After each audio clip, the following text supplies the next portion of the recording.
Trump goes after DeSantis on his response to COVID, which we think is the single worst angle for Trump to attack Ron DeSantis on. Here is Trump continuing his assault on DeSantis, this time saying DeSantis was bad on COVID. Listen to cut one. Well, actually, if you look at the numbers, he didn't do a great job. If you take a look at the numbers, he's very high on crime, very high, right at the top, almost at the top. I think he gets good publicity, although now people are starting, because I'm putting out the COVID numbers. He didn't do well on COVID. He had more deaths than almost every country in Florida. I hate to say it because Florida's my state, but he did not do well. It's very interesting. I don't want to knock anybody, but the thing he did well on is public relations, because the numbers weren't what they pretended to be. Crazy, Buck. DeSantis, if you do age-adjusted mortality rate, right? Because people in Florida are older than people are in most states. As many of you know, people retire. For instance, Florida, which basically stayed open by and large, did better on an age-adjusted mortality rate than Gavin Newsom did in California. So what is Trump thinking attacking DeSantis on Florida? When he says things, for example, like Florida is the state that he lives in, by the way, and the state that I live in now, really high for crime, I sit there and I say, okay, well, there's data on this.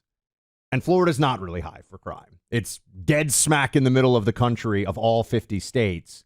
So I don't know why Trump keeps going to some of these issues that we've already said. There are areas where I totally understand the pitch. I understand why people might think he is the only guy or the best guy. I get it. Why is he going back to these areas? And if anyone can explain to me, and I really mean this, he keeps saying DeSantis did a bad job on COVID. DeSantis is a hero to conservatives because of what he did on COVID. So what's the point? Why do this? Why gaslight him? I think it's a really poor angle of attack. Now, you may just argue that Trump is just unleashing a full fury of fusillade, right? Like he's just going to fire every possible attack.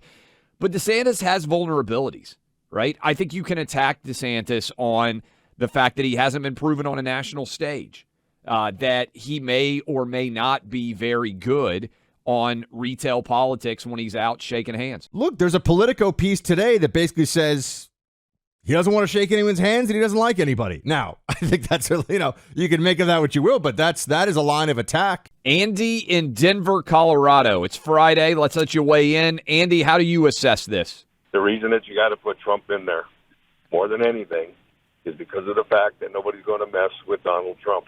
It's not perfect, far from perfect.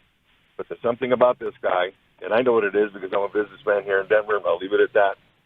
He has a strategy. He knows what he's doing. There's always a reason. My daughter used to tell me when she was alive, gone now, Dad, you got a great pitch, but sometimes the delivery is poor. And that's kind of Donald Trump sometimes. I'm the same way. I get it. Look, again, I think that caller makes an eloquent case for Trump that when Trump is making a case along the lines of he's the guy and everything else, I think that's why have you been seeing is when Trump talks about the great things he's going to do and the great presidency that he ran, his poll numbers go up vis-a-vis the field, right? More and more people, and they go up against the eventual general candidate, Joe, who we know is Joe Biden, I think now definitively. So there's clearly a cause and effect here.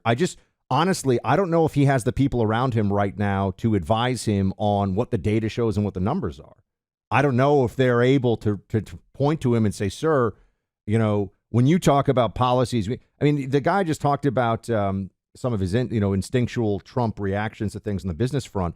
I remember, Clay, I sat down with a true trade policy super nerd from D.C. I interviewed him years ago when everybody in the right was saying Trump's China trade policy was great. Trade wars lead to real wars. Remember that? That people would say stuff. Oh my gosh, what is he doing? And this trade policy guy, look, I'll give him credit. His name is Derek Scissors. He works at AEI. He's just like, no, everything he's saying is right. Everything he's saying about China trade is correct. And everything he's saying about NAFTA, that it needs to be updated, is correct. And there was a bipartisan consensus against him on that issue. And he was so right that Biden's largely continued. You notice Biden doesn't get hit on China policy that much. You know why? He's largely kept in place, his administration, a lot of the Trump policies on China. So I mean, we see all the good stuff and all the wins on the board, too. Claudia in Lakeland, Florida. How do you react?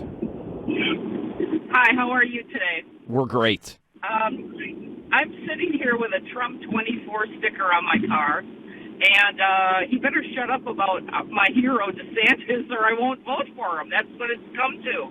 He's lying. DeSantis gave us total freedom during COVID. I was stuck in the house for 2 months. My work shut me out and made me go home and work from home, and I gained 30 pounds. And I'll tell you what, that man, if he had not done what he did during COVID, our businesses here would be bankrupt. I think that on the COVID point, thank you so much for the call, by the way. On the COVID point, Clay, we've said this before.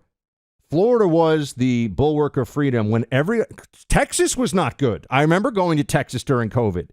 A lot. Well, I was in the cities, to be fair, but it was not a good situation in the cities in Texas at the height of COVID. DeSantis's decisions on COVID helped to provide an antidote to the Newsom era policies.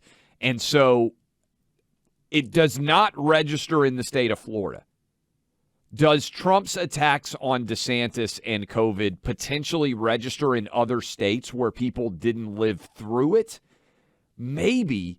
But if I'm DeSantis and I'm up on a stage and I could pick any issue to debate Trump on, I think Trump's got to be careful here, because if he throws the punch of COVID at DeSantis, DeSantis has a devastating counterpunch, which is you kept Fauci employed.